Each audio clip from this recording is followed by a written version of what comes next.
Good evening.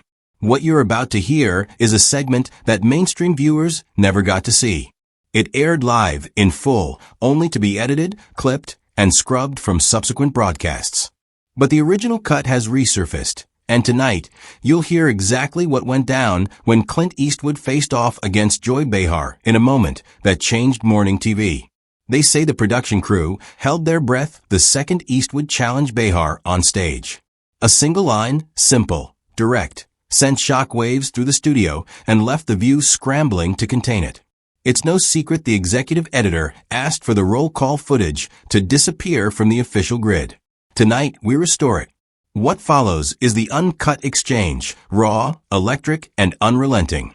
Whoopi Goldberg smiled wide, her voice bright and welcoming. Ladies and gentlemen, please welcome a true Hollywood icon, Clint Eastwood. The audience roared. The man himself walked out slowly, that familiar calm gait, nodding politely to the crowd. He shook hands with Whoopi, nodded to the rest of the panel, and took a seat. Joy Behar leaned back, arms crossed, that familiar smirk already forming. "Clint, you've been in this business forever," she said. "Still making movies, still stirring headlines. You ever think about retiring?" Eastwood chuckled softly. "I figure when people stop showing up to see the work, that's when I'll stop doing it." The crowd laughed. He had them instantly. The air was light, for now. Whoopi jumped in. "Tell us about this new film, Clint. I hear it's about redemption." "Yeah," he said. "About how sometimes people don't need to be canceled. They need a chance to make things right." That line landed. Even the control booth felt it. Joy tilted her head, eyebrow raised. Redemption, huh? Interesting word these days. A few seconds of silence passed, too long for live TV. "What do you mean by that?" Eastwood asked quietly. "Well," Joy began, smiling that reporter's smile, "you've defended people in the past who most would say didn't deserve a second chance. Let's say, for example, your support of certain political figures." Whoopi shifted in her seat. "Joy," she warned. But Joy was already leaning in. "Do you think defending men like Donald Trump fits your idea of redemption?" The audience tensed. The warmth was gone. Eastwood didn't blink. "I don't defend men, Joy. I defend the idea that people should speak freely, even if you don't like what they say." Joy laughed loud and forced. "That's convenient. Freedom of speech for everyone but the people you disagree with."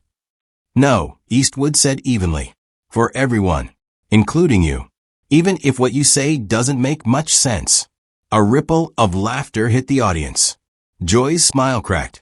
"Clint," she said, voice rising, "you sound like every angry old man yelling at clouds. Maybe it's time to admit the country's moved past that macho talk."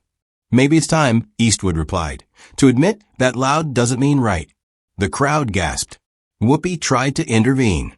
Okay, let's stay on the movie." But Joy ignored her completely.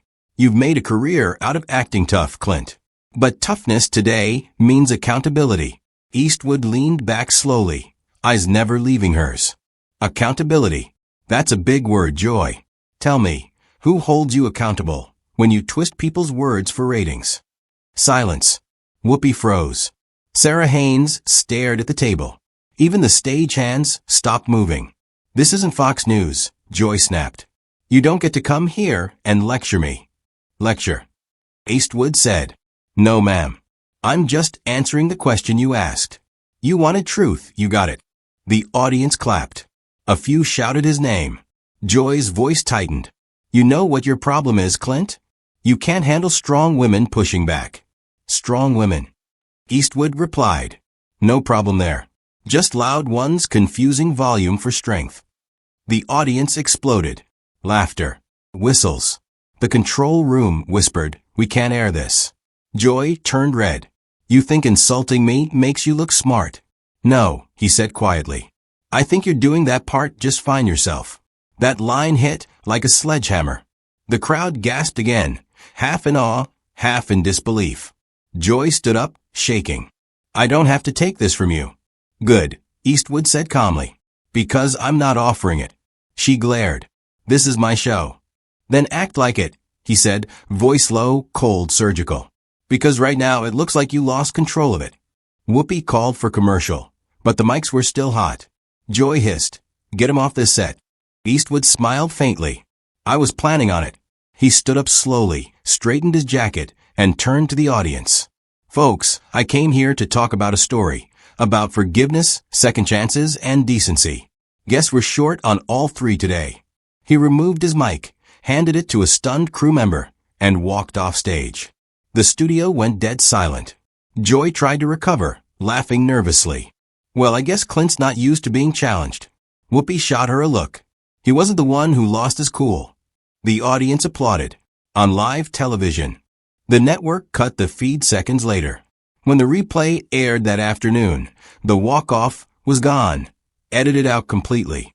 But someone in the control room leaked the full tape online. Within 12 hours, it hit 1 million views. Clips spread across social media under one headline. Clint Eastwood ends Joy Behar's career without raising his voice. By morning, the comments poured in. "That's how you handle arrogance." Clint didn't argue, he executed. The last real man on TV. The studio lights dimmed as Eastwood disappeared behind the curtain. For a moment, no one moved.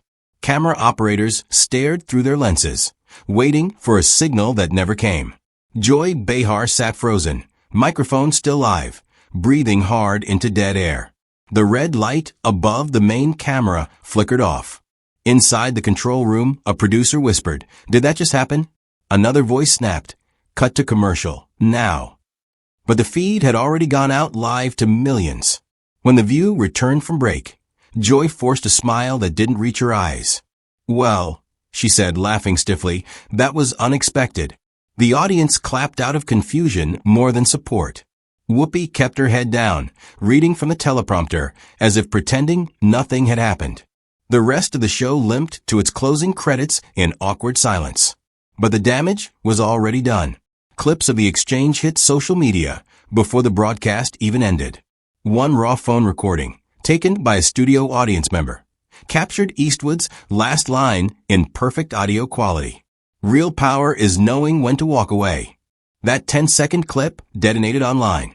By evening, it had racked up 2 million views across TikTok and Twitter, and it was only getting started. News outlets scrambled to get statements.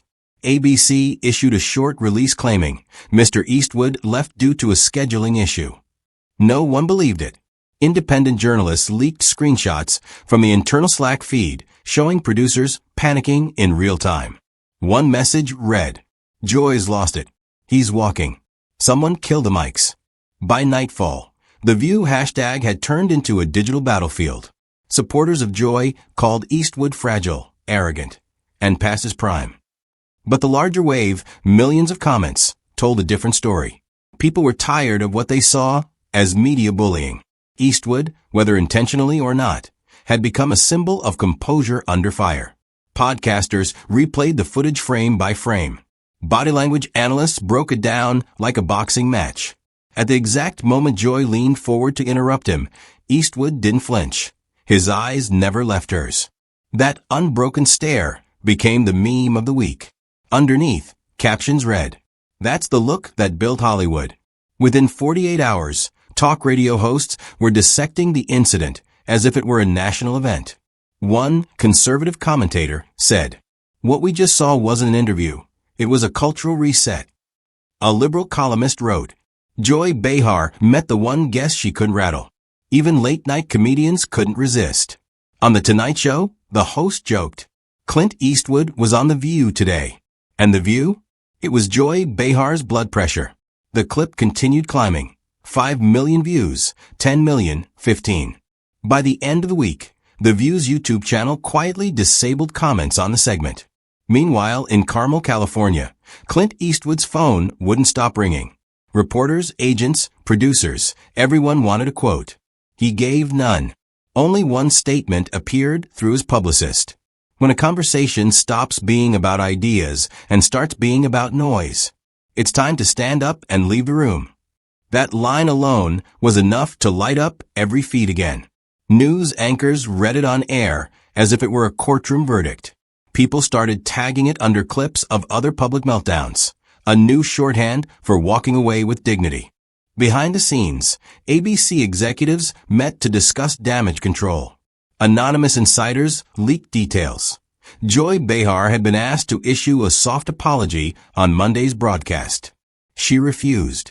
Instead, she opened the show with a forced laugh. Apparently, Clint Eastwood and I disagree. I'll survive. But the ratings told another story. Viewership dropped 15% that week, the show's steepest decline in over a year. Eastwood's team said nothing, released nothing, posted nothing. And that silence spoke louder than any rebuttal could have. 2 weeks later, at a small film festival Q&A, a journalist finally asked him directly, "Mr. Eastwood, do you regret walking off The View?" He smiled faintly. "No. Sometimes the only way to finish a conversation is to stop having it." The crowd erupted in applause.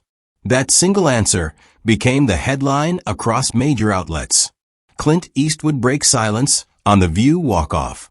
For younger viewers, it was their first time seeing Eastwood outside of movies. Not a character, not a cowboy, just a man choosing principle over theater. For older audiences, it felt like déjà vu, the last stand of a Hollywood generation that believed in saying less and meaning more. In the end, the clash wasn't about politics. It wasn't about Hollywood versus talk TV. It was about one thing: respect. The kind of respect that can't be shouted into existence, only earned through composure when every camera in the world is watching. Joy Behar kept her seat. Clint Eastwood kept his dignity. And somewhere between those two outcomes lies the reason this story refuses to die. If you want to keep hearing the stories that networks cut down, the full conversations that never make the highlight reels, make sure you subscribe. Because as long as the microphones stay hot, we'll keep the record straight.